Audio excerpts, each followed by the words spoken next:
आज हम अर्थराइटिस के ऊपर बात करेंगे। ये क्यों, कैसे और कैसे ठीक भी होता है। अर्थराइटिस एक क्रॉनिक एलिमेंट है। इसको क्रॉनिक एलिमेंट इसलिए कहा जाता है कि इसका पता बहुत देर बाद लगता है। बॉडी में जगह जगह पेन होने लगता है, स्पेशली जोड़ों में। इसको गठिया भी कहा जाता है और जोड़ों का दर्द, अर्थराइटिस सब एक ही है।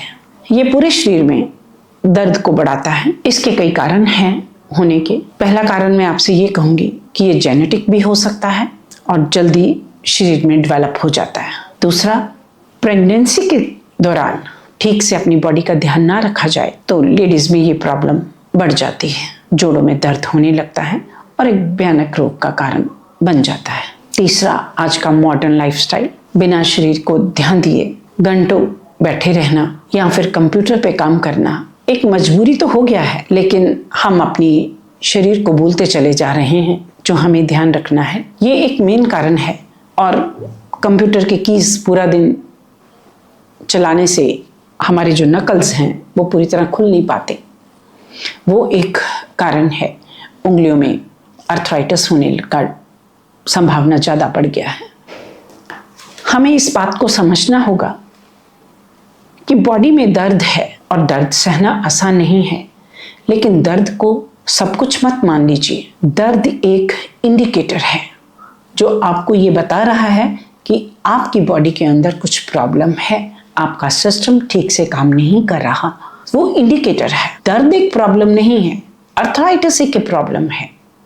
आपकी बॉडी के अंदर जो सिस्टम काम नहीं कर रहा, आपकी बॉडी के अंदर इन्फ्लामेशन को बढ़ा रहा है, जो आपको जॉइंट्स में और बॉडी के सारे पार्ट्स में पेन दे रहा है। तो पेन को गलत मत मानिए। दूसरा, जैसे फीवर होता है, फीवर होना बुरा नहीं है, लेकिन फीवर भी इंडिकेटर है कि आपका सिस्टम ठीक नहीं है। आपको तुरंत चेकअप कराना चाहिए। अगर आपका फीवर बहुत दिनों तक रहता है तो इसका मतलब कोई बैक्टीरियल इन्फेक्शन या कोई और रोग है आपकी बॉडी के अंदर। ये बॉडी के अलग अलग हिस्सों में दर्द को ज़्यादा बढ़ाता है, जैसे कि घुटने, हिप जॉइंट, एंकल, हाथों की उंगलियां मुड़ने लगती हैं, यहाँ तक कि चलना फिरना और काम करना बहुत मुश्किल हो जाता है। आप दूसरों पर निर्भर रहने लगते हैं। आपको लंबे समय तक बेड पे ही रहना पड़ता है। इतना तकलीफ बढ़ जाता है, लेकिन आप धीरे धीरे दवाइयों की तरफ मुड़ने लगते हैं। जब कुछ समय तक वो आराम देती हैं, लेकिन आपकी तकलीफ को ठीक नहीं कर पाती। उसके बाद इंजेक्शन पे आ जाते हैं। आपको यहाँ थोड़ी समझदारी की ज़रूरत है। जो तकलीफ है, ये क्रॉनिक एलिमेंट जो आपकी बॉडी के अंदर है, ये बॉडी से डेवलप हुआ है और आप इसे अपने आप इस प्रॉब्लम के ऊपर काम कीजिए और इसे ठीक करने की कोशिश कीजिए। जैसे आपको एक दो काम करने हैं जो बहुत ज़रूरी हैं। हर सुबह उठकर घास पर या मिट्टी पर, रेत पर नंगे पांव चलिए। ये अपना नियम बना लीजिए और हर रोज़ सुबह की धूप लीजिए, बात कीजिए, धूप में लेटिए। कम कपड़े पहनकर आप अपने शरीर को धूप दीजिए। धूप से आपको बहुत एनर्जी मिलेगी।